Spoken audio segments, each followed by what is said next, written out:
കോൺഗ്രസിന്റെ 5 വർഷത്തെ action plan ഉടനെന്ന് AICC general secretary KC Venugopal. സംഘടനാ പ്രവർത്തന ശൈലിയിൽ മല്ലികാർജ്ജുൻ ഖർഗെയുടെ അഭിപ്രായം വരും ദിവസങ്ങളിൽ വിശദമായി ചർച്ച ചെയ്യും. മുൻകരുതലിനായാണ് ഖാർഗെ അഭിപ്രായ പ്രകടനം നടത്തിയത്. പ്രിയങ്ക ഗാന്ധിയുടെ കേരളത്തിലെ സാന്നിധ്യം ഊർജ്ജമാകുമെന്നും KC വേണുഗോപാൽ റിപ്പോർട്ടറിനോട് പറഞ്ഞു. നമുക്ക് ആ പ്രതികരണം കേട്ടുവരാം.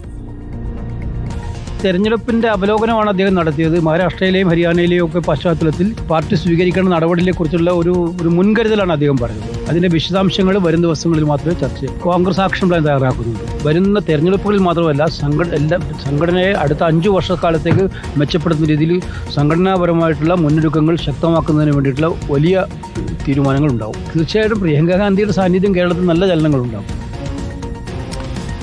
അതേസമയം മഹാരാഷ്ട്രയിൽ മുഖ്യമന്ത്രിയെ തീരുമാനിക്കാനുള്ള ചർച്ചകൾ പൂർത്തിയാകാത്ത സാഹചര്യത്തിൽ BJP ദേശീയ നേതൃത്വം ഇടപെടുകയാണ്. നാളെ തന്നെ ചർച്ച പൂർത്തിയാക്കി പ്രഖ്യാപനം നടത്തണമെന്ന നിർദ്ദേശം BJP നേതൃത്വം ഷിൻഡേക്ക് നൽകിയെന്നാണ് സൂചന. രാധാകൃഷ്ണൻ ചേരുന്നുണ്ട് കൂടുതൽ വിവരങ്ങളുമായി. ആദ്യം നമുക്ക് കോൺഗ്രസിലെ വിഷയത്തിലേക്ക് വരാം. Radhakrishnan, very good morning. Mallikarjun Kharge നടത്തിയ അഭിപ്രായ പ്രകടനം വളരെ പ്രധാനപ്പെട്ടതാണ്. എനിക്കൊന്ന് കോൺഗ്രസ് നേതൃത്വം വളരെ ഗൗരവമായി പരിഗണിക്കേണ്ട ഒരു വിഷയമാണ്. എപ്പോഴും ഈ ദേശീയ നേതൃത്വത്തെ മാത്രം ആശ്രയിച്ച് ഇനി കോൺഗ്രസിന് അധികകാലം നിൽക്കാൻ കഴിയില്ല. സംസ്ഥാനങ്ങളിൽ കരുത്തുള്ള പ്രാദേശിക നേതാക്കൾ വളർന്നു വരണം. ഒരു കാലത്ത് കോൺഗ്രസിന്റെ ശക്തിയും വിവിധ സംസ്ഥാനങ്ങളിലെ കരുത്തുറ്റ പ്രാദേശിക നേതൃത്വമായിരുന്നു. ആ പ്രാദേശിക നേതൃത്വം പിൻവാങ്ങിയപ്പോഴാണ് ദേശീയ നേതൃത്വത്തിൽ 2-3 പേരെ ആശ്രയിക്കേണ്ടി വരുന്നൊരവസ്ഥയുണ്ടായത്. ആ അവസ്ഥ മാറണം എന്നാണ് മല്ലികാർജ്ജുൻ ഖർഗെ പറയുന്നത്. KC വേണുഗോപാൽ പറയുന്നതനുസരിച്ച് അടുത്ത 5 വർഷത്തേക്കുള്ളൊരു ആക്ഷൻ പ്ലാൻ ഈ നിർദ്ദേശത്തിന്റെ അടിസ്ഥാനത്തിൽ തയ്യാറാകും. വിവിധ സംസ്ഥാനങ്ങളിലെ പ്രാദേശിക നേതാക്കളെ എല്ലാം വാർത്തെടുക്കാനും അവർക്ക് കരുത്ത് നൽകാനും കഴിയുന്ന ഒരു ആക്ഷൻ പ്ലാൻ ആയിരിക്കും എന്ന് പ്രതീക്ഷിക്കാം. അല്ലേ RK? Good morning. തീർച്ചയായിട്ടും അങ്ങനെ കരുതണം ഡോക്ടർ അരുൺകുമാർ. Good morning. ഇതിൽ കോൺഗ്രസിനെ സംബന്ധിച്ച് നിലവിലുള്ള സാഹചര്യം നമുക്ക് വിലയിരുത്തിയാൽ ഈ മുതിർന്ന നേതാക്കളുമായി സംസാരിക്കുമ്പോൾ അവർ പറയുന്ന പ്രധാനപ്പെട്ട ഒരു നിലപാട്, കോൺഗ്രസ് വിവിധ സംസ്ഥാനങ്ങളിൽ വളരെ ശക്തമായിട്ട് ജനകീയ അടിത്തറയുള്ള പാർട്ടിയാണ്. പക്ഷേ ആ ജനകീയ അടിത്തറയെ എൻകാഷ് ചെയ്യാനായിട്ട്, വോട്ടുകളായി എൻകാഷ് ചെയ്യാനായിട്ട് കോൺഗ്രസിന് സാധിക്കുന്ന ഒരു അവസ്ഥയിലേക്ക് കാര്യങ്ങൾ എത്തുന്നില്ല. അതിന് പ്രധാനപ്പെട്ട തടസ്സം ആ സംസ്ഥാനങ്ങളിലെ നേതാക്കന്മാരാണ് എന്ന നിരീക്ഷണമാണ് കോൺഗ്രസിനുള്ളിൽ ഉള്ളത്.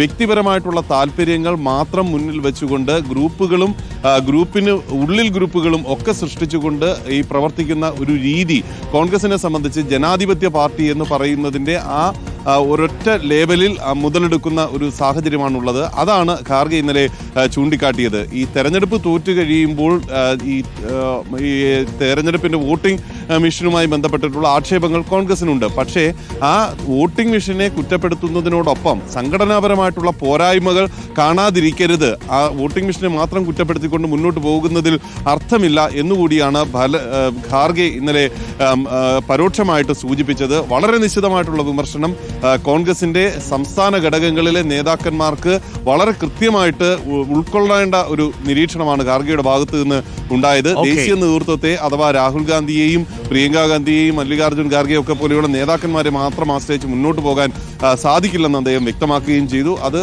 തറയ്ക്കേണ്ട ഇടങ്ങളിൽ തറച്ചു എന്ന് തന്നെയാണ് നമുക്ക് മനസ്സിലാക്കാൻ സാധിക്കുന്നത്. ഇന്ന് KC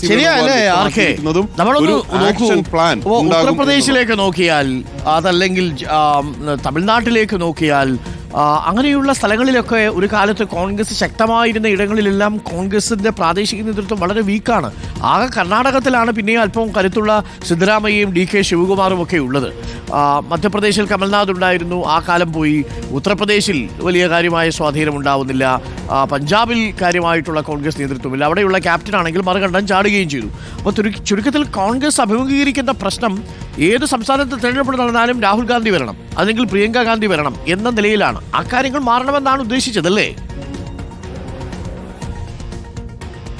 തീർച്ചയായിട്ടും ആണ്. അത് തന്നെയാണ് അദ്ദേഹം ചൂണ്ടിക്കാട്ടിയത്. കാരണം ഈ പ്രാദേശികമായിട്ട് ഈ നേതാക്കന്മാർ ജനകീയരായിട്ട് മാറിയില്ലെങ്കിൽ ഉണ്ടാകുന്ന ബുദ്ധിമുട്ടാണ് അദ്ദേഹം വളരെ കൃത്യമായിട്ട് സൂചിപ്പിച്ചത്. അങ്ങനെയുള്ള നേതാക്കന്മാരുടെ അഭാവം കോൺഗ്രസിനെ സംബന്ധിച്ച് വലിയ ബാധ്യതകളായിട്ട് മാറുന്നു, തോൽവിക്ക് അടിസ്ഥാന കാരണങ്ങളായി മാറുന്നു. ദേശീയ നേതൃത്വം മാത്രം ശ്രമിച്ചാൽ ഒരു ദേശീയ പാർട്ടി എന്ന രീതിയിലുള്ള കോൺഗ്രസിന്റെ ആ ഒരു നിലനിൽപ്പ് അത് ഇനി എത്ര നാൾ അങ്ങനെ മുന്നോട്ട് കൊണ്ടുപോകാൻ സാധിക്കും എന്നുള്ളതാണ്. അതുകൊണ്ട് ജനങ്ങളുമായി സംവദിക്കുന്ന, ജനങ്ങളുമായി ഇടപെടുന്ന, ജനങ്ങൾക്ക് വേണ്ടി അവരുടെ കാര്യങ്ങൾ ഏറ്റെടുക്കുന്ന ഒരു നേതൃത്വമായി പാർട്ടി മാറണം. മാറണം. അതിന് തയ്യാറുള്ള ആളുകളെ ഉയർത്തിക്കൊണ്ടുവരാനായിട്ട് നേതാക്കന്മാർക്ക് കെൽപ്പുണ്ടാകണം. അതിനുവേണ്ടിയാണ് പാർട്ടി ശ്രമിക്കേണ്ടത് എന്ന സന്ദേശമാണ് അദ്ദേഹം നൽകിയത്. പ്രത്യേകിച്ച് പ്രവർത്തക സമിതിയിലാണ് ആ സന്ദേശം നൽകിയിരിക്കുന്നത് എന്നുള്ളത് കൊണ്ട് തന്നെ ആ പ്രവർത്തക സമിതിയിൽ ഉൾപ്പെട്ടിരിക്കുന്ന അംഗങ്ങൾക്ക് കൂടി ഈ പറയുന്ന കാര്യങ്ങളുടെ എല്ലാം ബാധ്യത ഉണ്ട് എന്നതാണ് അദ്ദേഹം സൂചിപ്പിച്ചത്. കോൺഗ്രസിന്റെ അധ്യക്ഷനാണ്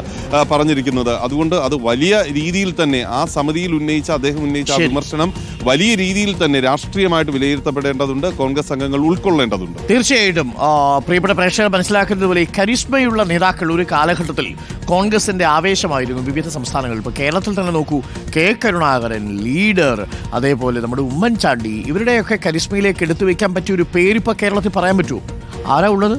അതേപോലെയാണ് തമിഴ്നാട്ടിൽ ഒരു കാലത്ത് എന്തായിരുന്നു തമിഴ്നാട്ടിൽ കാമരാജ് എന്നൊക്കെ പറയുന്നത് കോൺഗ്രസിൻ്റെ സ്റ്റാൾവേർഡ്സ് ആയിരുന്നില്ലേ? അവരുടെയൊക്കെ പിൻതലമുറക്കാർ എവിടെ പോയി? ഇതൊക്കെ വലിയ ചോദ്യമാണ്. അപ്പോൾ സംസ്ഥാനങ്ങളിൽ പ്രാദേശിക നേതൃത്വം ശക്തി പ്രാപിക്കണം എന്നതാണ് മല്ലികാർജ്ജുൻ ഖർഗെ പറഞ്ഞതിൻ്റെ ചുരുക്കം.